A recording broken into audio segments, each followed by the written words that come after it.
Hi, and welcome to Data Demystified, the podcast where we look at data, MarTech, getting value from data, and what that means in practice. My name is Stefan van Kalkeren. I'm the CPO at Onmark, and today I'm joined by Stefan Goossens. He's one of the owners of Converzo, marketing agency, web development, what have you. You have a wide range of clients, so let's talk about that. Welcome. Thank you. Where my background is more data analytics related to enterprise, bigger companies, you in your agency help a lot of different types of clients, from very small to rather big. Yeah. So I think should give a nice view of both sides of that coin. Yeah, I think so. Yeah. So first, maybe let's start with just that question: data versus intuition. Is that how do you approach that in your day-to-day practical life? Is there a distinction, or?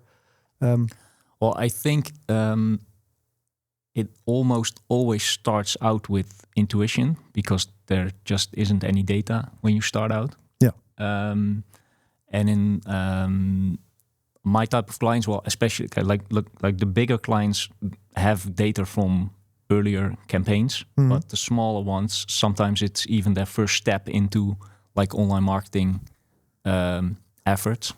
So it's almost all based on intuition.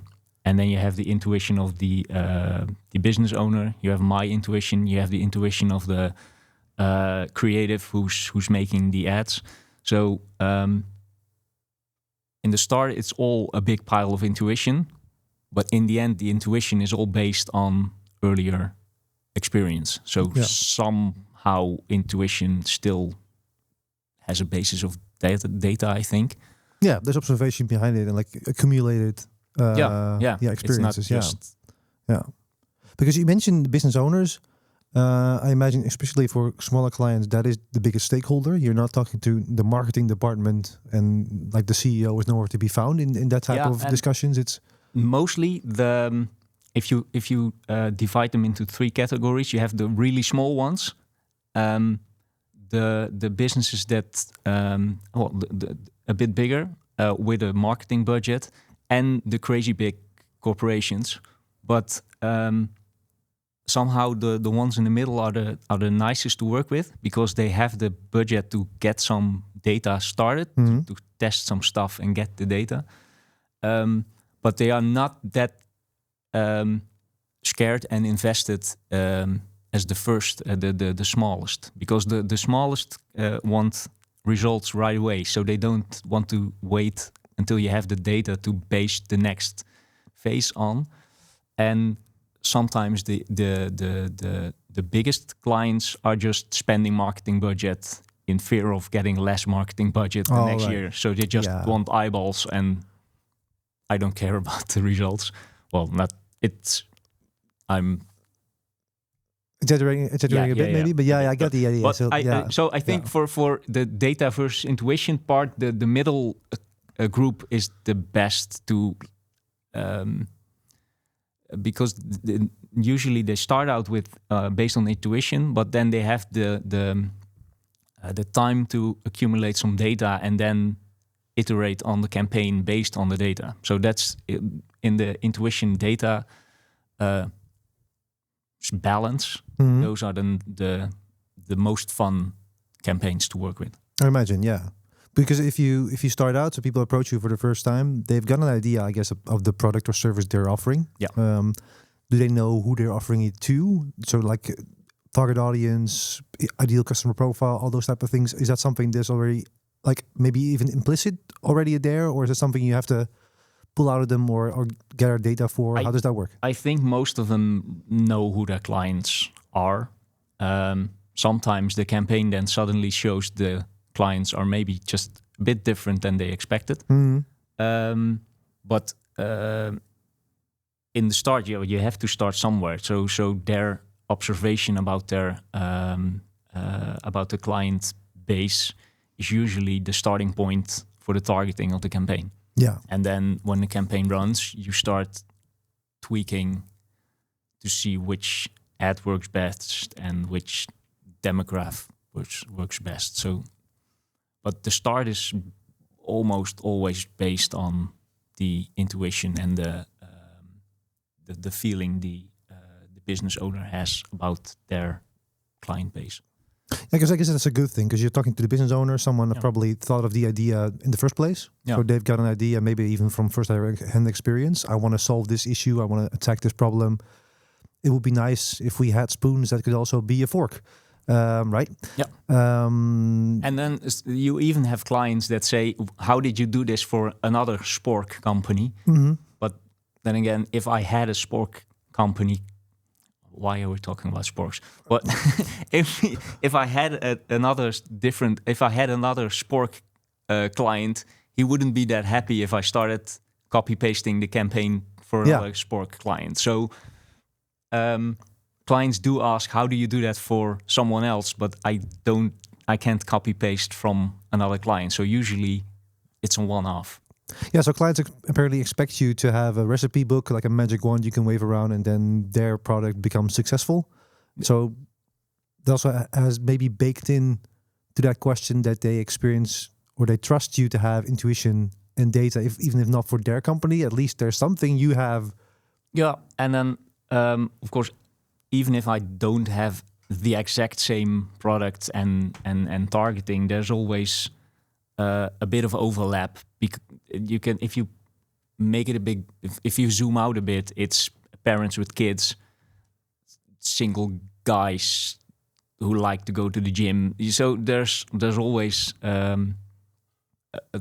group to. You can take learnings from other campaigns that might work in a new campaign. Yeah, you're talking to the same people just for different services, different product. Yeah. A while back you mentioned that sometimes the intuition of the business owner or their original thoughts about who their audience would be differs once you get going with the campaign. Do you have examples of that you can share where maybe the more optimal audience turned out to be a bit different than the spork owner thought it would be? Sometimes their intuition sometimes is too broad, and everyone online, should want this. Yeah, and online it's. I think it's better to tweak it to a certain, to narrow it down to a certain target audience, and then if you got that running, maybe copy it and figure out if somewhere in that broad scale they had in their intuition, there's another like laser sight we can point to a different group of, because I feel if you put it out too wide, you get a lot of waste. Yeah. So sometimes you have to help them, and also the ad creative, it can't talk to your entire audience. There's a message in there that's specifically to some live phase or whatever. Yeah. So I feel like sometimes you have to help them a bit to narrow down their intuition. And what you say, they think everyone wants it, but you have to figure out what's the. And sometimes they even have a target audience in mind that are just difficult to target online. So you have to figure out somewhere in that broad range of target of audience, what's the piece of that audience that's easier to target online. Yeah. So you have to, based on experience, you have to like tweak their intuition a bit. And then when you get started, you can, of course, see if you were right or if the data says you should have done something else. But yeah. And because you mostly work on online basis, right? You build websites, you do the creative stuff and ads and all that. Do you have a lot of companies that started out in bricks and then turned to clicks, or that do both? Any migration in that perspective? We do have a few that do both. The most difficult ones are the ones that the main focus on the business is bricks, but they want. So you have to convert the clicks into the offline conversion. Which sometimes is just we can't measure anything, so it's all based on intuition. Yeah. For example, a company in public transportation, I can do a campaign, but I can't visit every bus to see if there's more people people in the bus and ask them how they got there. So Those campaigns are a lot of it is based on intuition, because it's hard to and if you have the data, it always gets in the end of the year when they have they do a survey to see if people recall the ads and they helped. They do a survey, but those campaigns are almost all based on intuition. Yeah, because you're also looking for more exposure than actual call to actions that are very Because I was thinking maybe. I expect if you start out as a bricks company and then you make your move to online to clicks, then you're not used to as much data. You might have you've got your cash register orders, whatever, what have you, but not online conversions necessarily, and all the data that comes with that, Google Ads, analytics. So I imagine that those companies don't even know that there's data to be had, or they might know, but they don't have any idea what can be achieved. If you have those tools. Sometimes, but they are a bit extinct now. But like 10 years ago, you would have clients that started out with online marketing, and they just see it like the signs on the side of the road. You just I want everyone in this region to see my my banner. Yeah. So you still have to luckily they are extinct right now. They're about to be extinct. Yeah. But then you had to first explain that you want something to measure to make the ad, to make the campaign better. Yeah. Because if you just want views, you can just keep throwing in quarters in Google, and they'll get you views. They get might be views. Somewhere below the fold on a website no one goes to, but you got technically, views. You got views. Yeah, but in the end, you're just making the golden mountain in Silicon Valley bigger, but it's not doing anything for your business. Yeah. So you should think about what do I want to measure in the end. But that's past the intuition part. Yeah. And in the beginning, you mentioned that those like medium-sized companies in terms of maturity, those are the most fun to work with because they know they'll not be instant results, but they are happy to at least achieve them, and actually they're still driven to get results from the money they spend and not just securing the next budget round. Do you have examples about that? What the type of services or companies? How does that go about? What's the trajectory there? Who do you work with? Well, the most fun are like bigger web shops that have a bit of a marketing team that they know. Ad spend is their main income, or provides for their main income. Yeah. And other ones are just bigger, like B2B consultancy firms that sometimes they haven't even tried online that much, but it's a matured company. They know marketing. First, it costs money before it starts to deliver. Yeah. So then you have a bit of time to start out with the intuition, and then spend some time seeing what works, and then get back to the settings and tweak it in a way that you only have the part of the campaign left that actually works. Yeah. Yeah. And I think the smaller ones, they just see the invoices from Google, and they start sweating like, oh, I haven't sold anything yet. So they don't have they want to quit early, being afraid the spend is too high. Yeah. Do you think that maybe because platforms like Google, like Meta, they've got a lot of data behind their advertising engines. So even if you don't have data about this company, they'll at least say they can probably optimize and do that for you in collaboration with you. Mm-hmm. Do you think the companies like that, they expect that even with them not having any data, there's just, like you say, there's a magic button and there should be results from day one? But still, if you... those clients will still get a bit anxious because, especially when you talk to like a Google rep, They will plan a call with you, and then usually it goes like, okay, just make it broad.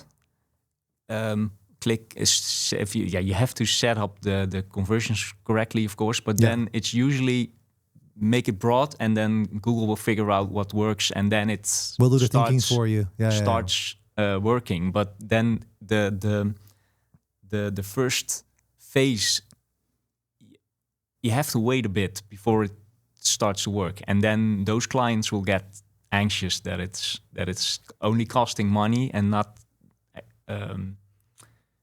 being prepared to wait until all the data has accumulated. So those will almost always ask if you can help narrow it down a bit further. So it's difficult, because I know that if you follow that, if you just do the broad settings and then see what works, and then I think it does work, but some clients just sometimes don't want to wait for that. They just want to start. They want to start ahead, so with a more narrowed down approach. Yeah, because that feels comfortable. Yeah. So would it be a good summary to say bigger companies, they're looking for data, and maybe they need to report to show we spent X amount of money, so we'll need X amount of money next year. And yes, we've had this amount of reach based on this campaign, for instance, your public transport expectation. So it's more of a stakeholder management I think instrument. So, yeah. Whereas the smaller companies, especially those in the beginning, they're anxious to get results. So data there is more a matter of having trust, being comfortable with see there's results. Yeah. All right, that's interesting. And then the most difficult are the ones that sell a high-priced products, because then the wait is even longer, because you're selling like custom-made furniture online. Yeah, it's not the easiest thing to sell online. It's once you have an order, probably the margins are pretty good, but getting to that point. Yeah. So it takes a while to get that order, and then if you have the order, you have earned back your spend like on one or maybe two orders. Yeah. But it takes a while to get there, and like selling sporks is much easier. It's just okay, I sell a spork for €1 and it costs me X amount of budget. Yeah. You probably should ask yourself if the business case for running ads for that might even work, because they're probably cheaper than the click on Google will be. Yeah, but that's a different case maybe. But I get what you're saying. Yeah. So, what would you advise someone in the lower stages of maturity here? So if I were the business owner that was quite anxious about this data, what's how do you make that anxiousness go away? What's the advice you have for them to say, we'll get there? Yeah, that's difficult. But in the end, you have to see the data as something you also buy, I think. So the first it's a good sentence. Elaborate, because I like it sounds very insightful. Well, the first spend is to get the data. That makes your campaign smarter in the end. So the learning budget. Yeah, you just have to have a little bit of a runway to get the data, to get the campaign to perform better. But in the first part of the campaign, you might spend budget just to get the data. Yeah. So you have to explain that the data itself is valuable in the long run. But that's hard, because those companies don't want to buy data; they want to sell products. Yeah, so it's the investment up front that you need to be learning. Yeah. But then, you're not spending advertising money to learn typically. But I get that maybe that's the necessary first step. Yeah, then sometimes you get the question back, "Well, don't you know that already?" Well, but okay, a bit, and that's already in the start of the campaign. But it can always get better. Yeah, and then still, you maybe the last type of maybe comparable company you had as a client was 3 years ago. Stuff happened. A lot of stuff. There's been pandemics and world wars and whatever. So how how much of that intuition is still And especially with an online campaign, we're talking about the settings for the campaign now, but the creative is different, and the shop, the land, or the page is different. So there's a lot of factors that you can't take from earlier experience. And if we're looking at the Google was already pretty good at automating certain aspects of their bidding process and all that. Yeah. With the advent of what AI is currently doing, how do you view that balance between what do you do yourself, how do you use models that are based on data? What's the handoff? What do they come to you for your data and intuition, and what do they leave to what do you leave to a bot that has a lot of data as well? What's the? I think the part of the part the bots and the AI and the algorithms will solve will get bigger and bigger, because I might not have an exact example sport company, but Meta sure does, like 1,200 probably. Yeah. So. I think those to be fair, it does work. If you just give them a bit of, if you don't keep the leash as short and you give them a bit of leeway to experiment and see how it works. Well, my experience is that it does work. Yeah. So then you are the person in front of the client with your intuition to be able to maybe translate their needs and their ideas about their company to then still, because like setting up an ad campaign in Facebook or Meta, it's not really difficult. It's but still even just reviewing the statistics, I think people will always need someone to help them with what does this mean, or is it working? Am I making money here? What is okay? Is this CTR percentage? Is it good? Is it bad? Yeah, you can ask ChatGPT. You will probably know, but or at least say pretend to know. Because I think there will also always be a place for people to see the data and then translate it into just something they understand. Yeah. And also those type of companies, they are busy running their company and not running the ads or.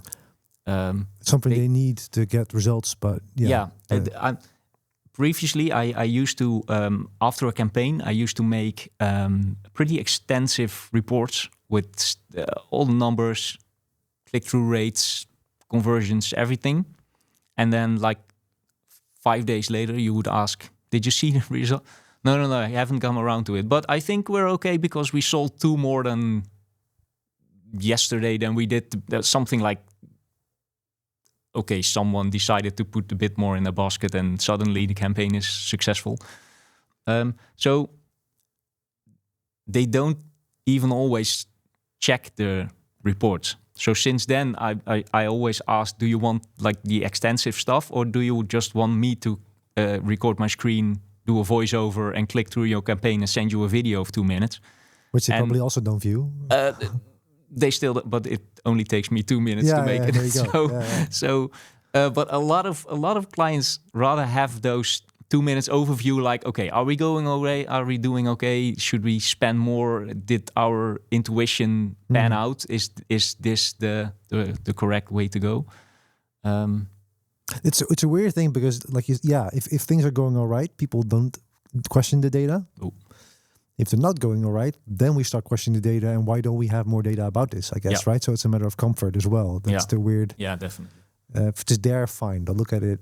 No one wants the headache of doing data analysis.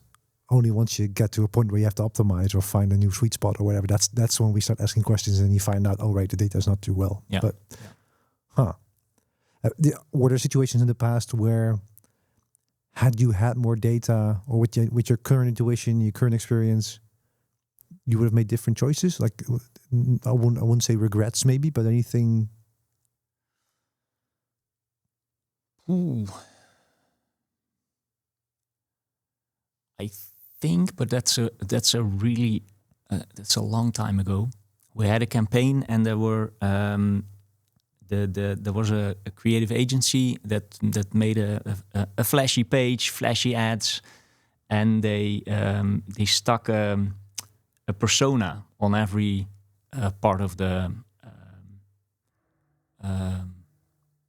part of the campaign. So you had, and they were pretty extensive in the explanation of the persona. So you had like Chantal, mother of two, watches RTL Boulevard every night. And we set up the campaigns to match those personas. But throughout the campaign, you saw some perform better than others, but we kind of, because of the setup of the campaign, we stuck with the personas. Mm-hmm.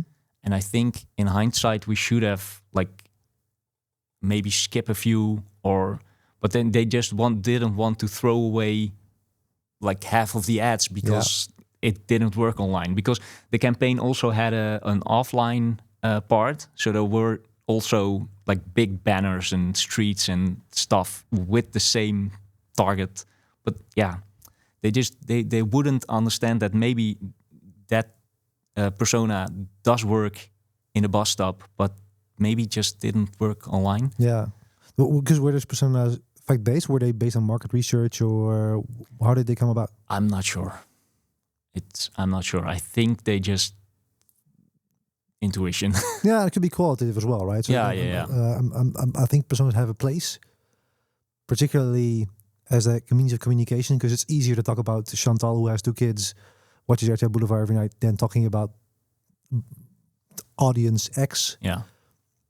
But then once you get to the nitty-gritty of like advertising platforms where you have a lot of buttons to tweak, how well does that translate? Because not every, I think, speaking from our own experience, we have pretty big clients with a lot of data, and even then they might have ideas about what their clients watch every night, what their situation is in terms of family, but still, what data source has all that information accurately? I mean, we could probably extrapolate from search behavior, or maybe there are some people that accept cookies, third-party cookies in the streaming app, so you know what they're watching in the evening. But overall, that's a lot of data points you have to connect to get to a fact-based conclusion of this is Chantal who has 2 kids, watches that show every night.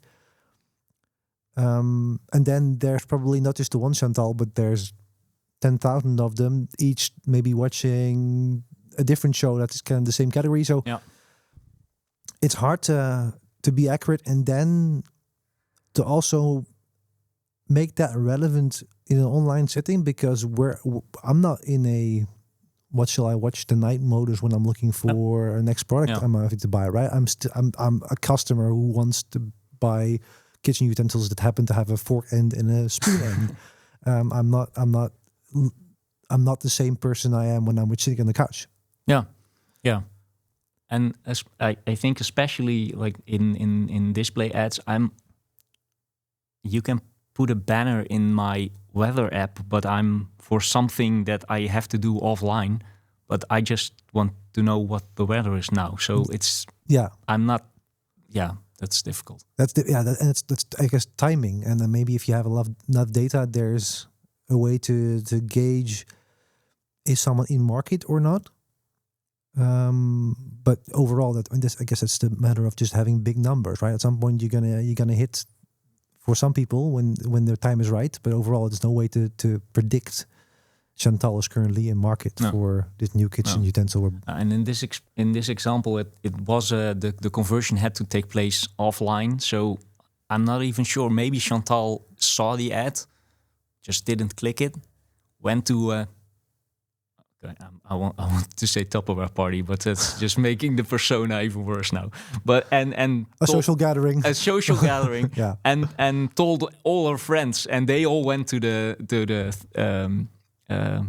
offline. So it's hard sometimes to like pinpoint which, like if you look at the data, the ad didn't do anything, but yeah, maybe she told every friend at her yoga class and you sold 300 units that night. You will never know. This is the tricky bit, right? Yeah. Because if you have enough volume, maybe you can build very complex marketing mix models, and you can compare the period where we did have ads to Chantal and then see if there was more organic traffic, or maybe there was more word of mouth effects, or when we had the bus stop ads. But that's a very big volume thing. Apart from the spend you have to do the analysis, gather the data, prep that. So even if you have the data, then still the question is the business case there to actually build the analytical chain for that as well, right? That's not for every company. No, most of my clients don't have those type of budgets. No, and I mean, why should you? If it works, if you're making money from the ads, this is optimization money, which I mean, it's kind of my job, so I like to do it. But it's an investment you can only make once there's, I think, you're scraping the bottom of the barrel in terms of optimization advertising wise in one platform. You have to look for broader effects, which is cool, but it's the basis has to be right already, I guess. Yeah, definitely. Maybe lastly, before we I'd like to end later on like is there a top 3 or anything type of wise advice you can give us? But maybe before we do that, let's quickly touch upon maybe if there's a B2B, B2C distinction here in your so in terms of data versus intuition, how comfortable people are with the lack of data or having data.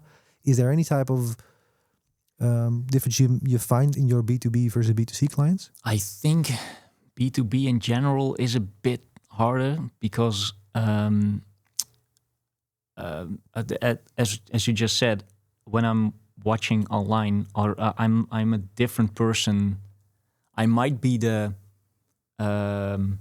decision maker from 9 to 5, but when I'm on the couch scrolling to my fishing videos, I'm not. Yeah. So it's you're in a different state. Something. Yeah. Well, it's. I think B2C it's easier to work with personas and targeting because I need Chantal with her 2 kids to come to my web shop. Yeah. And Google and Meta know who she is and can show her my ads. Yeah. But the decision maker in the B2B consultancy firm might be a fishing camping addict at night.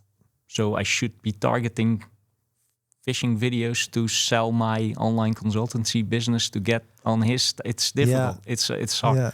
So then you're almost stuck with stuff like LinkedIn. Ads on LinkedIn.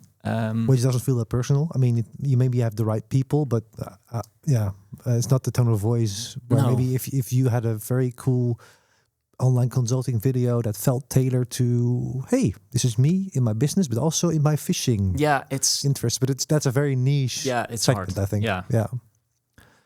So apart from that, I guess just having a DMU that's more complicated if you're talking B2B, because you not have to only convince that particular fishing expert / consultant, but also maybe their boss or their financial guy definitely. or their in-house competitor or whatever. It's also that, there's a multifaceted audience you're talking to. Yeah. All right. Maybe to wrap up, what should people that come to you or a different agency do? What should be their frame of mind in terms of, hey, we're starting out, we're gonna do online advertising for the first time, or maybe we're increasing. What's maybe the outset expectations, or what do you need to make them excel as well? Budget. Money. No, I think they should really think about it's all about taking away boundaries and noise. So the ad needs to be spot on. Beside. You mean friction in the customer journey? Yeah, friction. Yeah. And the page, the landing page, of course, needs to be perfect.